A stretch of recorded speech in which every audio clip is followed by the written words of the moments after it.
Assalamualaikum students, welcome to my YouTube channel. Now we move towards our topic. आज का जो हमारा discussion का टॉपिक है वो है एब्सोल्यूट पोटेंशियल एनर्जी। ये काफ़ी इंटरेस्टिंग टॉपिक है और बहुत इम्पोर्टेंट टॉपिक है, इसलिए आपने हर वर्ड को बड़े ध्यान से सुनना है ताकि आपका ये कंसेप्ट क्लियर हो जाए।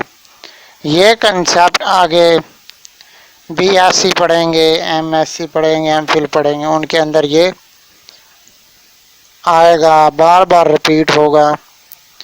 और अगर आप एफएससी में इसे पक्का कर लेंगे तो आपके मसाइल हल हो जाएंगे। तो अब एब्सोल्यूट पोटेंशियल एनर्जी होती क्या है? एब्सोल्यूट पोटेंशियल एनर्जी बेसिकली हमारे पास एक वर्क होता है। ये वर्क किस तरह से होता है? हमारे पास कोई एक ऑब्जेक्ट हो,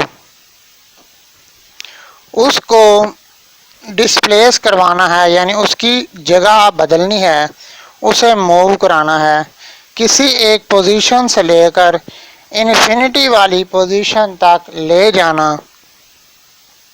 उसमें जो ग्रेविटेशनल फोर्स अमल करती है और ये ग्रेविटेशनल फोर्स जो वर्क करती है उस वर्क को हम एब्सोल्यूट पोटेंशियल एनर्जी कहते हैं। अब इसकी है equation UG is equal to negative G MM divide by R। ये हमारे पास इक्वेशन है। इसके अंदर ये जो G है ये ग्रेविटेशनल कांस्टेंट है और जो बड़ा M लिखा गया है ये मास ऑफ अर्थ है और जो स्मॉल m दिया गया है ये मास ऑफ ऑब्जेक्ट है और ये जो बड़ा R दिया गया है ये हमारे पास रेडियस ऑफ अर्थ है। अब हम इस इक्वेशन को डिराइव करने की तरफ जाते हैं।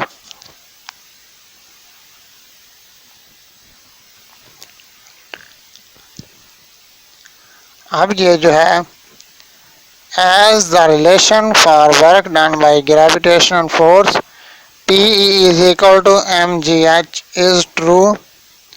हमारे पास जो पोटेंशियल एनर्जी होती है उसकी हमारे पास equation PE is equal to mgh होती है। अब हमने ग्रेविटेशनल पोटेंशियल एनर्जी जो है उसका रिलेशन निकालना है। अब हमारे पास ये डायग्राम बनाई गई है, ये रही डायग्राम। इसको हम देखेंगे, जब ऑब्जेक्ट ज़मीन की सतह के नज़दीक होगा उस वक़्त ग्रेविटेशनल फोर्स कांस्टेंट रहेगी, लेकिन अगर उस बॉडी को थोड़े डिस्टेंस तक ले जाएंगे, यानी ज़रा सा फासला बना लेंगे, तो जो ग्रेविटेशनल फोर्स है एक जैसी नहीं रहेगी। इस ग्रेविटेशनल फोर्स का डिस्टेंस के स्केयर के साथ इन्वर्स रिलेशन होता है, यानी एक मिकदार बढ़ेगी तो दूसरी कम होगी। यानी कि अगर हमारे पास डिस्टेंस ज़्यादा होगा तो फोर्स हमारे पास कम हो जाएगी। अब पॉइंट है, पॉइंट 1 से लेकर पॉइंट N तक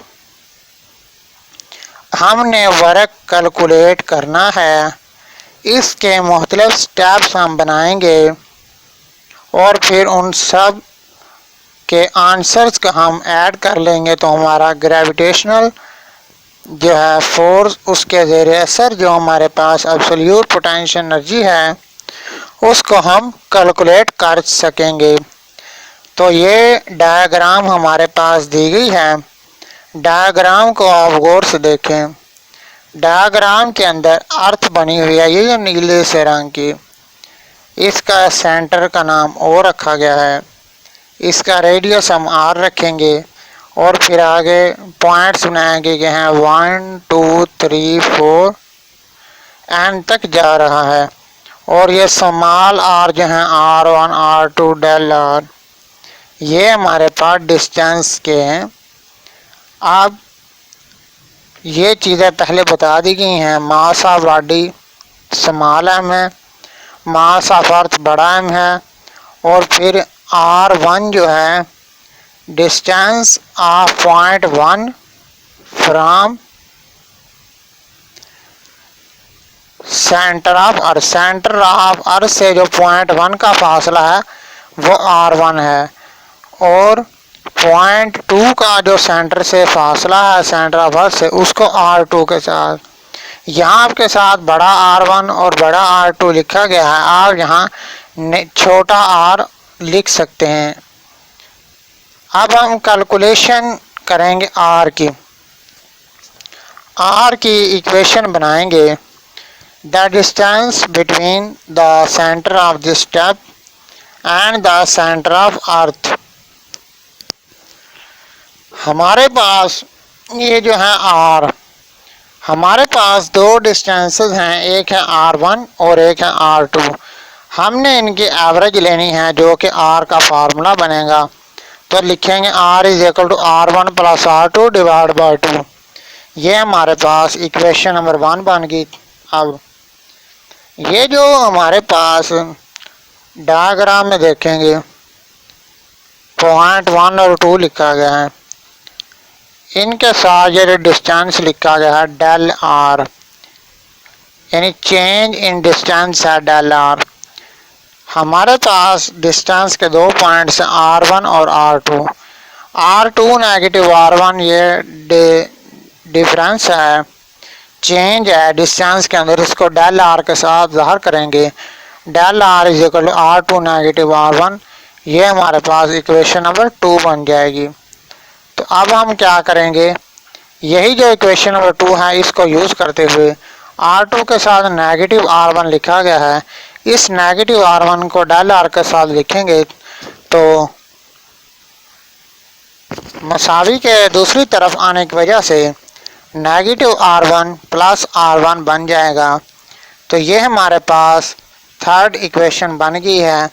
तो ये इक्वेशंस के नाम रखे गए हैं, इनकी वजह ये है कि समझना आसान हो जाए। अब हम क्या करेंगे, इक्वेशन नंबर 1 को यूज़ करेंगे जो कि है r is equal to R1 plus R2 divide by 3। इसमें इक्वेशन 3 को यूज़ करेंगे। इक्वेशन 3 में R2 की वैल्यू दी गई है जो कि है डेल आर प्लस R1। तो यहाँ हम फर्स्ट इक्वेशन को लिखेंगे, उसमें R2 की जगह डेल आर प्लस R1 लिख देंगे। r is equal to R1 plus, equation 1 में R1 प्लस R2 है तो यहाँ लिख देंगे R1 plus del are plus R1 लिख देंगे, और फिर 2 के साथ डिवाइड कर देंगे। फिर आगे इसको मज़ीद सिंप्लीफाई करेंगे। R1 plus del R1 plus R1 divide by 2, तो ऐड करेंगे तो बन जाएगा 2R1 प्लस डेल आर, ये सारी रकम 2 के साथ डिवाइड हो जाएगी। तो 2R1 को 2 के साथ डिवाइड करेंगे तो 2 कट जाएगा तो R1 आ जाएगा, और फिर डेल आर के साथ 2 डिवाइड होगा तो डेल आर बाई 2 आ जाएगा। तो r is equal to R1 plus del R by 2। ये हमारे पास इक्वेशन नंबर 4 बन गई है। अब हम जा रहे हैं, क्योंकि हमारे पास हम ये r क्यों कैलकुलेट कर रहे हैं, कुछ स्टूडेंट सोच रहे होंगे। इसकी वजह ये है कि वर्क जो है उसका फार्मूला था फोर्स इनटू डिस्टेंस। यहाँ डिस्टेंस को r के साथ ज़ाहिर किया जा रहा है। यहाँ हम r जो है इसकी इक्वेशन बनाने जा रहे हैं, और फिर हम f की इक्वेशन बनाएंगे, फिर उसको पुट कर देंगे तो हमारे पास निकल आएगा। अब हम r का जो आंसर आया है R1 plus del R divided by 2, इसका स्क्वायर ले लेंगे बोथ साइड से, लिखेंगे स्क्वेयरिंग ऑन बोथ साइड। ऊपर वाली इक्वेशन है r का भी स्क्वायर ले लिया, और R1 plus del R by 2 इसका भी हम स्क्वायर ले लेंगे। इसका जब हम स्क्वायर लेंगे तो क्या बनेगा, R1 का square del R square by 4 plus 2R1 del R by 2। तो ये हमारे पास जो मैथ में फार्मूला यूज होता है a प्लस बी का स्क्वायर वो बराबर होता है a square plus B square plus 2ab। Same formula यहीं लगाया गया है तो ये एक्सपेंड हो गई। अब R square is equal R1 square plus del R square over 4 इसी तरह से, और यहाँ लिखा हुआ 2R1 डेल आर बाई 2, इस 2 के साथ 2 कट जाएगा तो R1 डेल आर आ जाएगा। तो स्क्वायर लेने के बाद ये इक्वेशन बन गई है। अब हम क्या करेंगे, since del R square is much smaller than R1 का स्क्वायर, यानी डेल आर स्क्वायर ये बहुत ही छोटी वैल्यू है तो हम इसको नेगलेक्ट कर सकते हैं। तो जहाँ डेल आर लिखा गया है उस जगह हम 0 पुट, डेल आर स्क्वायर जहाँ लिखा गया है उसकी जगह हम 0 पुट कर देंगे। तो R square is equal R1 square. अब अगली रकम है डेल आर स्क्वायर ओवर 4, तो डेल आर स्क्वायर की जगह 0 लिखेंगे तो ये ख़त्म हो जाएगी टर्म, और अगली टर्म अब हम लिख लेंगे R1 स्क्वायर के बाद R1 डेल आर, तो ये हमारे पास बन गई। अब हम लिखेंगे R square is equal to R1 square plus R1 आगे है लिखा हुआ डेल आर। डेल आर आप पढ़ चुके हैं, डेल आर बराबर है R2 नेगेटिव R1 के, तो डेल आर की जगह R2 नेगेटिव R1 लिख देंगे। अब हम लिखेंगे R square is equal to R1 square plus R1 R2 के साथ मल्टीप्लाई होगा, R1 R2 आ जाएगा। फिर R1 को R2 से मल्टीप्लाई, R1 को R1 के साथ मल्टीप्लाई करेंगे तो R1 का स्क्वायर आ जाएगा। अब देखें R1 स्क्वायर के साथ नेगेटिव R1 स्क्वायर कट जाएगा और पीछे हमारा तो बचेगा R square is equal to R1 R2। तो ये हमने आर स्क्वायर की इक्वेशन बना ली है। अब हम क्या करेंगे, अब हम फोर्स की इक्वेशन बनाने जा रहे हैं। तो इसके लिए हम ग्रेविटेशनल फोर्स यूज करेंगे, जो कि ग्रेविटेशनल फोर्स का हमारे पास फार्मूला होता है, लॉ ऑफ ग्रेविटेशन पढ़ा था उसमें था F is equal to G M M divided by R square. हम अब इक्वेशन रेडियस की यानी कि डिस्टेंस के बना चुके हैं, अब फोर्स की बनाने की तरफ जा रहे हैं। तो यहाँ हम आर स्क्वायर जो है इसकी देखें इक्वेशन नंबर 5 में देखें तो आर स्क्वायर R1 R2 के बराबर है। तो अब हम क्या करेंगे, इस इक्वेशन में F is equal G M M over R square में आर स्क्वायर की जगह पे R1 R2 लिख देंगे तो हमारे पास इक्वेशन नंबर 7 बन गई।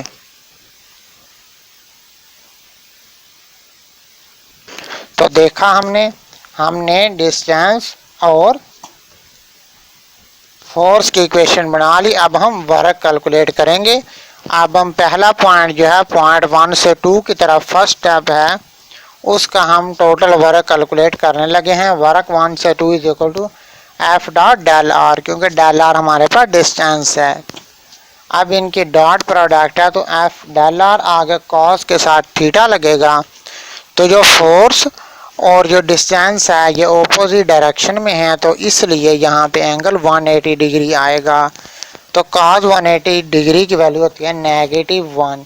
तो वर्क 1 से 2 का फार्मूला होगा नेगेटिव एफ डेल आर। ये हमारे पास इक्वेशन बनी वर्क की। आप देखें एफ और डेल आर जो हैं इनके साथ नेगेटिव साइन लिखा गया है।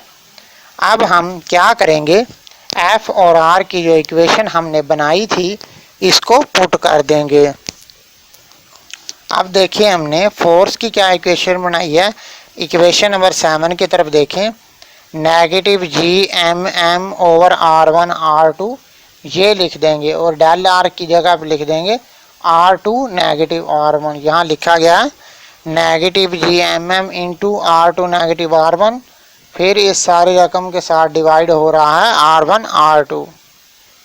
अब हम क्या करेंगे, अगले स्टेप में आ जाएंगे, R2 के साथ डिवाइड होगा R1 R2 और R1 के साथ डिवाइड होगा R1 और R2।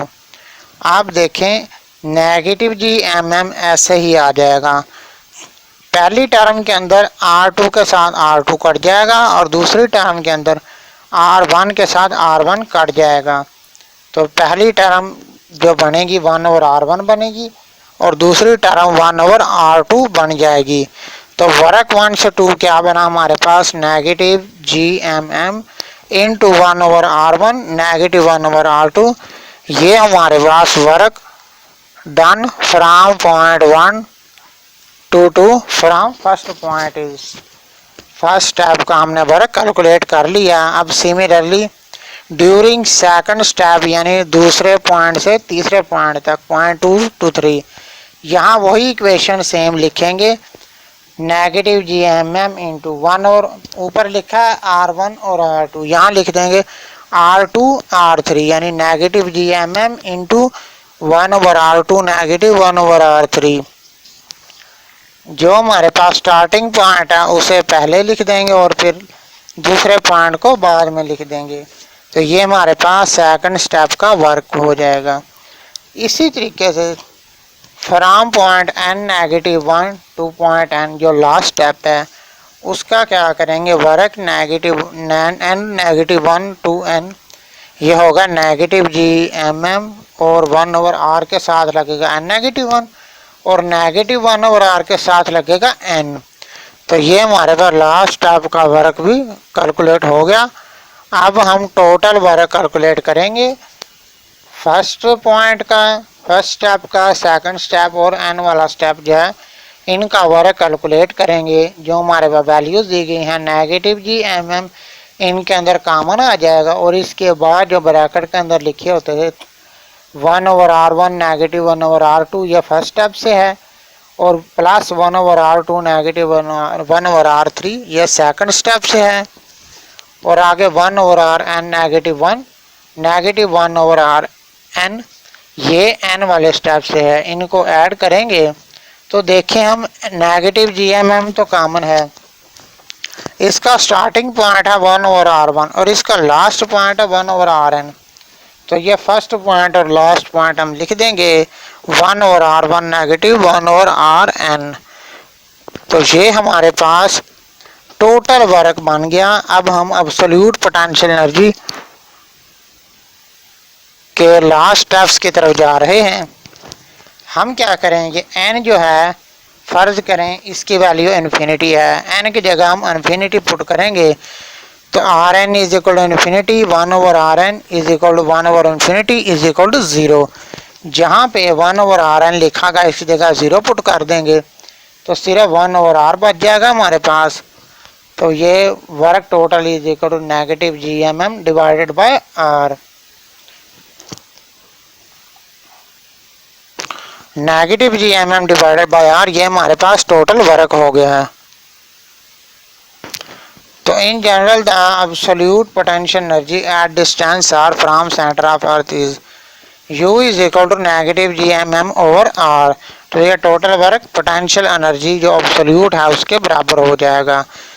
अब at the surface of earth जो एब्सोल्यूट पोटेंशियल एनर्जी होगा U के साथ G लगा देंगे तो ये बन जाएगा negative G M M divide by capital R। ये जो बड़ा R है ये रेडियस ऑफ अर्थ है। अब एब्सोल्यूट पोटेंशियल एनर्जी के साथ जो हमारे पास लिखा हुआ है नेगेटिव साइन, ये क्या रिप्रेजेंट करता है कि जो ग्रेविटेशनल फील्ड है अर्थ का वो अट्रैक्टिव है। Thanks for watching. वीडियो अच्छी लगी हो तो लाइक करें, शेयर करें, कमेंट करें और काइंडली सब्सक्राइब करें। अपना भी ख्याल रखें और चैनल का भी ख्याल रखें। शुक्रिया।